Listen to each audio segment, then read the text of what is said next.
Seperti mana disebutkan dalam sebuah hadis Nabi sallallahu alaihi wasallam, akan tiba satu zaman yang mana sebahagian daripada mereka itu bangkitnya pagi dalam keadaan mukmin tetapi dia tidur malam dalam keadaan kafir dan sebaliknya.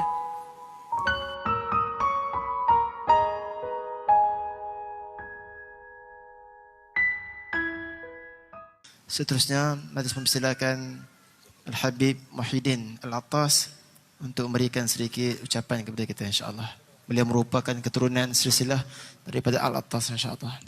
Falyatafadhal mashkura wa minallahi ma'jura.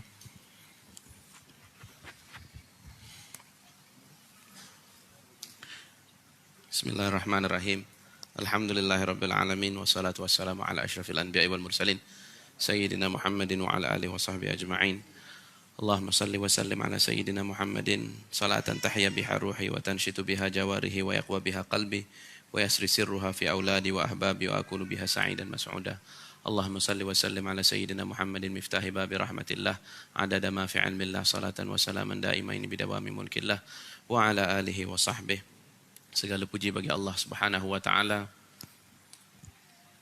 yang kerana limpah kurniaannya dapatlah kita dihimpunkan malam ini untuk kita sama-sama membaca zikir Ratibul Attas, untuk kita sama-sama mengucapkan tahlil, untuk kita sama-sama menghayati kisah riwayat hidup Al-Habib Umar bin Abdul Rahman Al-Attas yang telah dihimpunkan dalam bentuk yang cukup lunak, yang cukup indah oleh Al-Habib Abu Bakar Al-Adni dan diterjemahkan dalam nazaman yang cukup indah juga oleh sahabat kita Ustaz Wan. Para habaib yang dikasihi Allah sekalian, para asatizah, para alim ulama, ibu-ibu dan ayah-ayah yang dirahmati Allah sekalian, terasa saya pada hakikatnya tidaklah pantas untuk bercakap dalam majlis ini, hanya sahaja kerana permintaan oleh tuan rumah, maka saya cuba penuhi juga. Saya ingin tambahkan oleh kerana pengisiannya sudah cukup penuh dan cukup baik berkenaan Habib Umar bin Abdul Rahman Al-Attas, berkenaan haul dan juga berkenaan ratibnya, tentang makna nama beliau atau gelar beliau yang disebut Al-Qutub Al-Anfas. Al-Qutub Al-Anfas, yakni yang mana ia disyarahkan oleh guru kami Profesor Said Muhammad Naqib Al-Attas dalam terjemahannya dalam bahasa Inggeris kepada Ratibul Attas beserta biografi Al-Habib Umar bin Abdul Rahman Al-Attas yang dimuatkan dalamnya. Berkata Profesor Naqib Al-Attas meriwayatkan sebuah hadis yang cukup diketahui oleh alim ulama, la tasubbur rih fa innahu min nafasir rahman. Jangan kau cela akan udara kerana udara atau angin yang bertiup itu adalah daripada nafas yang Allah Subhanahu wa taala kurniakan, iaitulah Allah yang bersifat dengan Ar-Rahman.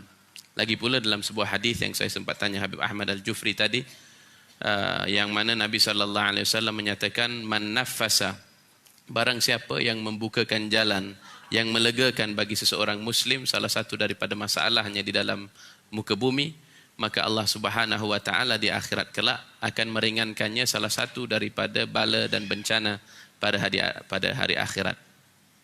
Dinisbahkan nama Al-Anfas, Qutub Al-Anfas bagi Umar bin Abdul Rahman Al-Attas kerana daripada lisan beliau terbit kata-kata yang baik, daripada lisan beliau terbit kata-kata yang indah, yang terala daripadanya tentulah ratibnya yang dibaca oleh para murid-muridnya, yang dibaca ke seluruh pelosok alam, yang sehingga hari ini dibaca setiap hari di rumah-rumah, di masjid-masjid, di surau-surau, di kompleks seperti ini, bahkan di pejabat-pejabat, di organisasi-organisasi yang masing-masing cuba menjadikan Ratibul Attas itu adalah sebahagian daripada amalan mereka, sebahagian daripada sifat mereka.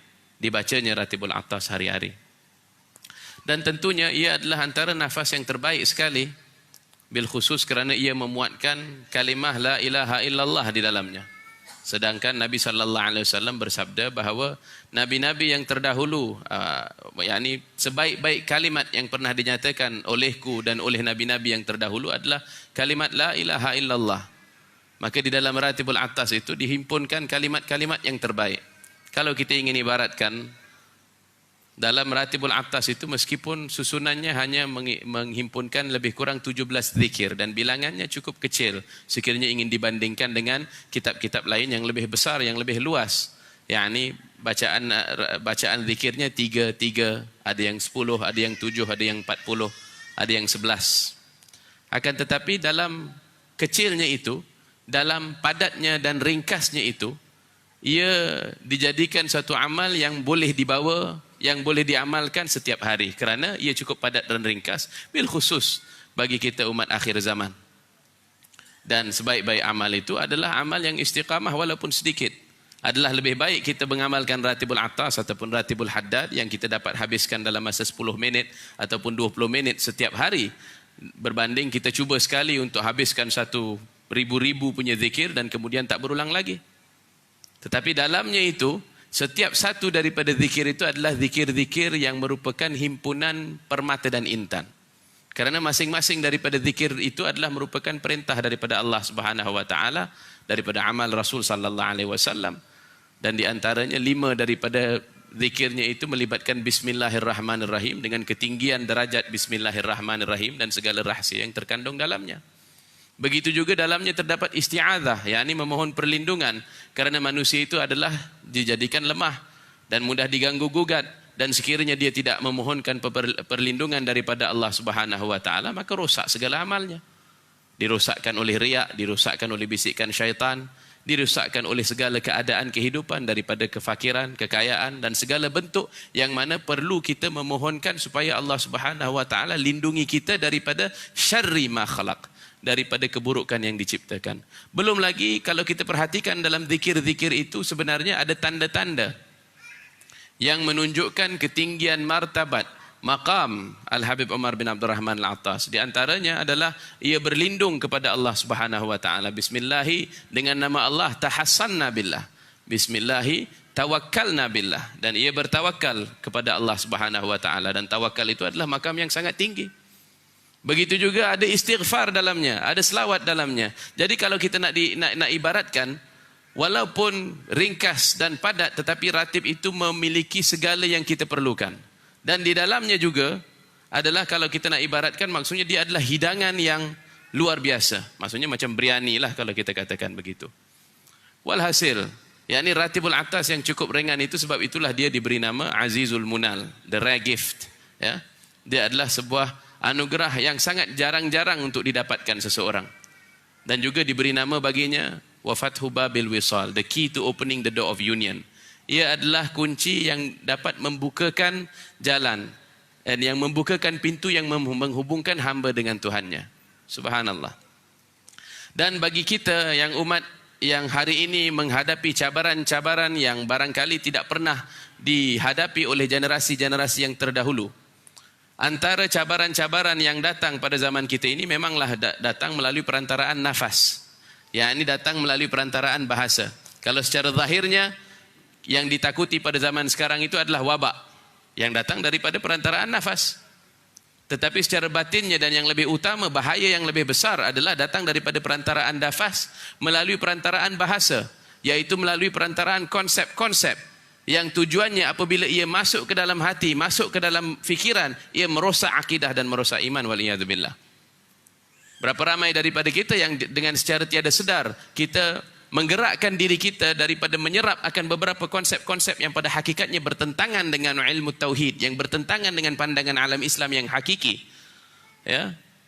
Berapa banyak daripada anak-anak kita yang kita tidak tinjau kitab apakah yang mereka bacakan, yang mana kita ini diberikan what you call the Facebook feed, ya, yang mana kita menerima maklumat itu, ya, disebut dia sebagai feed, yakni dia adalah sesuatu yang disuapkan kepada kita, yakni dijadikan akal kita itu malas, dijadikan akal itu lemah, supaya menerima dan menyerap sahaja segala yang ditawarkan, yang disuguhkan kepadanya. Secara lambat laun akal kita terbentuk berdasarkan kelompok-kelompok yang ingin membentuk pandangan alam kita, yang ingin membentuk sistem akhlak kita, yang ingin membentuk sistem akidah kita. Akhirnya sistem nilai kita telah bergerak, berganjak, berbeza daripada sistem-sistem golongan yang terdahulu.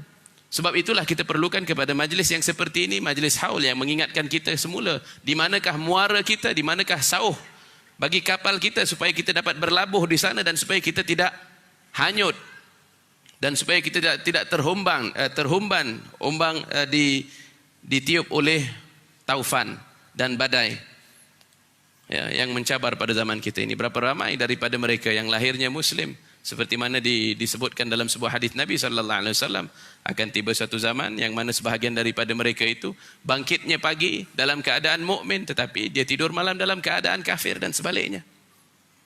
Walhasil sangat kita perlu kepada sebuah ratib seperti Ratibul Attas, seperti Ratibul Haddad, Ratibul Aidrus dan lain-lain amalan yang telah dihimpunkan oleh alim ulama kita yang dahulu itu, supaya ia menjadi benteng buat diri kita, supaya ia jadi benteng buat keluarga kita, supaya ia jadi benteng buat kejiranan kita, buat negeri kita. yakni supaya kita senantiasa jelas bahawa kita itu sangatlah memohon perlindungan daripada Allah Subhanahu wa taala. Lagi pula firman Allah Subhanahu wa taala dalam suratul Ra'd, anzala minas sama'i ma'an fasalat bihi awdiyatum biqadariha. Allah Subhanahu wa taala telah menurunkan daripada langit itu akan air, dan kemudian air-air ini ia turun dan ia menjadi lembah, tempat simpan air. Bila mana turun air itu, ya, fahtamala sailu zabadur rabia. Air-air yang turun itu datang dengan buih-buih. Di penghujung ayat itu Allah nyatakan, fa amma ma yanfa'un nas fayamkuthu fil ard wa amma zabadu fayadhhabu jufaa wa amma ma yanfa'un nas fayamkuthu fil ard. Sementara buih-buih tadi itu dia akan berterbangan hilang, bertebaran hilang. Akan tetapi apa yang memberi manfaat kepada manusia, maka Allah akan izinkan supaya ia kekal di atas muka bumi. Dan kita perhatikan daripada hasil daripada sumbangan Al-Habib Umar bin Abdul Rahman Al-Attas, kerana keikhlasannya meninggalkan Ratibul Attas ratusan tahun sesudahnya, masih hari ini berterusan orang membuka laluan-laluan baharu. yakni Ratibul Attas masih tetap lagi bergerak, berjalan, masih lagi setiap hari ada orang-orang baru yang baru membaca, yang mempelajarinya. Di setiap masjid dijalankan, di setiap rumah dijalankan, dibukanya daripada parit, daripada kolam, daripada segala yang ada tempat yang mana ada orang di dalamnya. Sekiranya Allah Subhanahu wa taala takdirkan rahmatnya akan sampai di situ, maka ratib itu akan sampai di situ. Moga-moga Allah Subhanahu wa taala jadikan kita daripada golongan yang beramal. Moga-moga Allah Subhanahu wa taala kurniakan kita daripada ilmu yang bermanfaat. Moga-moga Allah peliharakan akidah kita, peliharakan keyakinan kita. Moga-moga Allah Subhanahu wa taala tinggikan derajat sahibul ratib Al-Habib Umar bin Abdul Rahman Al-Attas wa Syekh Ali Baras dan Imam Abdullah bin Alawi Al-Haddad dan lain-lain imam yang telah berjasa buat umat Nabi Muhammad sallallahu alaihi wasallam.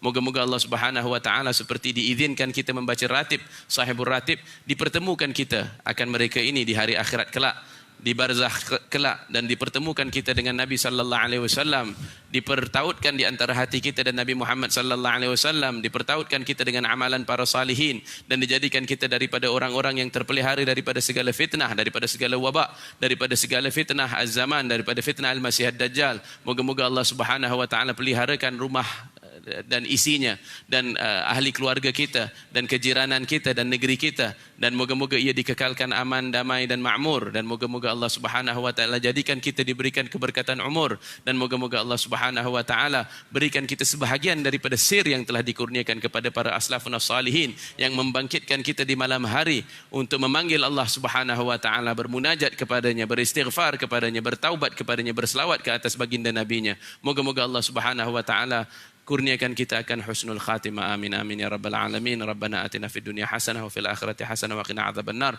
Bil fadli subhana rabbika rabbil izzati amma yasifun wa salamun alal mursalin walhamdulillahi rabbil alamin wal afu minkum.